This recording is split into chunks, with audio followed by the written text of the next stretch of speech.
Let's take a look at some of the words of Stoic philosopher Seneca the Younger, tutor to infamous Roman Emperor Nero. Seneca was forced to commit suicide for being allegedly involved in a plot to kill Nero. Yeah, this philosopher was held in high regard in some circles long after his death, still is held in high regard. Anyway, getting into it. Life's like a play.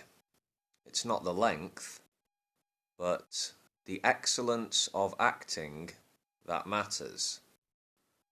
Which is one way of saying quality over quantity, I suppose. Be wary of the man who urges an action in which he himself incurs no risk. This makes me think of scam artists to a certain degree, but also the kind of arsehole who is more than happy to offer reckless, drunken, unsolicited advice from a bar stool. Yeah. We've all met someone like that, haven't we? The mind that is anxious about the future is miserable. And again, true happiness is to enjoy the present without anxious dependence upon the future. And again, expecting is the greatest impediment to living in anticipation of tomorrow. It loses today. So, this seems to be a recurring theme in his thinking. Of course, there is such a thing as being overly anxious, being excessively preoccupied with the future. And yeah, there are people who do suffer from nervous conditions which, can cause panic attacks. He may have witnessed this many a time without obviously a modern understanding of why this would happen. But in general, anticipation and a certain level of anxiety, depending on circumstances, is simply a part of existence. Projecting into the future is part of the human condition.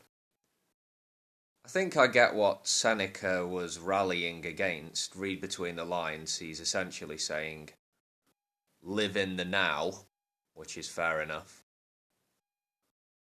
Quote, luck is a matter of preparation, meeting opportunity. That sounds like something a football coach would say. You make your own luck in this game, lads. Yeah, I actually think I did have a football coach as a kid who said that.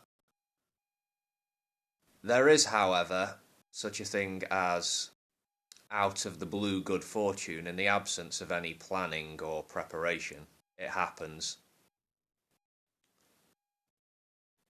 It is not the man who has too little, but the man who craves more that is poor.